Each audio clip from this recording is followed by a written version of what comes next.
is this stuff you already knew but couldn't talk about, or stuff you thought happened? I mean, we knew that both impeachments were bogus. We knew that the information they brought up against him was bogus, just like the Russia collusion crap, and now the Ukrainian phone call was total crap. So fill us in on what you knew back then, and did you know about this coming out before it dropped? Yeah, I thank God I was informed that this is going to happen, because the good side now is rolling. Things are getting open right now.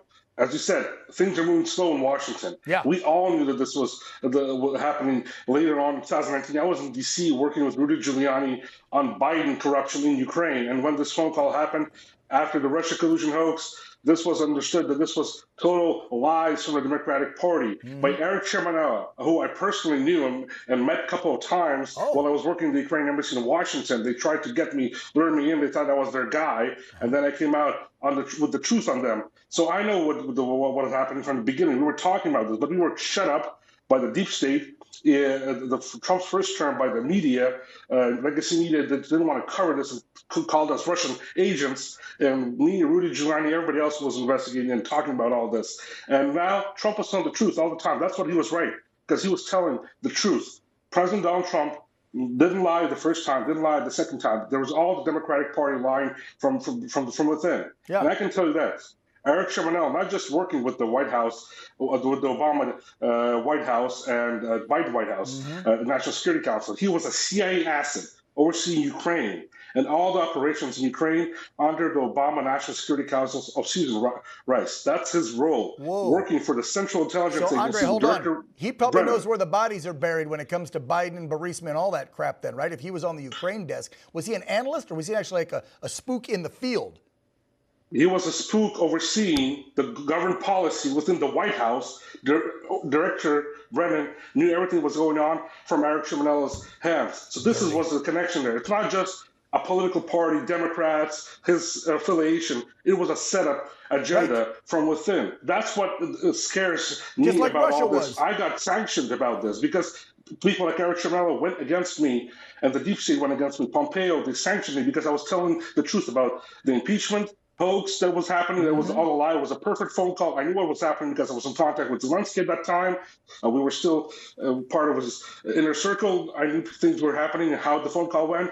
And I know who leaked it from the U.S. side and from the Ukrainian side. It was the Soros, Obama, Biden people who were involved in this, trying to destroy Trump and put lies against him, as they always did. And this is going back not just to Obama, but Director CIA Brennan, Eric Shemanella, working with the CIA, directly overseeing Ukraine policymaking within the White House.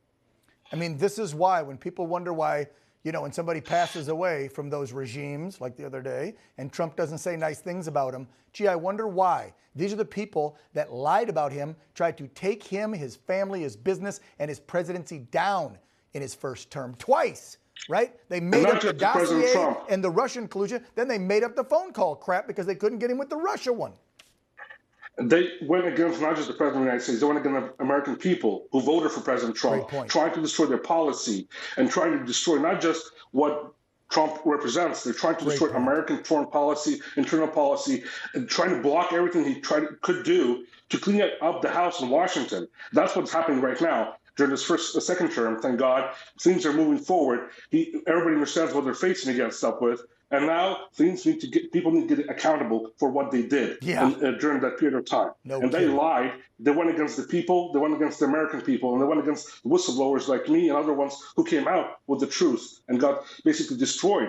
Same as President Trump. His family they went after him, trying to destroy him. The CIA, which has to protect the president, which has to protect the American people, went against their own president under Brennan, trying to destroy him. And we're seeing the results and things that the truth is coming out. That President Trump was telling the truth all the time. That's what is right. The truth always wins. For all our viewers asking where One America News is heading in the future, we would like to introduce you to OAN Live. OAN Live is the best way to stay up to date on all of the hard-hitting, straight-shooting, national and international headlines. And the best part is, OAN Live is only $4.99 per month. All the credible, honest, unbiased reporting One America News offers at a fraction of the cost of cable. Just go to OANN.com to easily sign up for OAN Live and stay informed.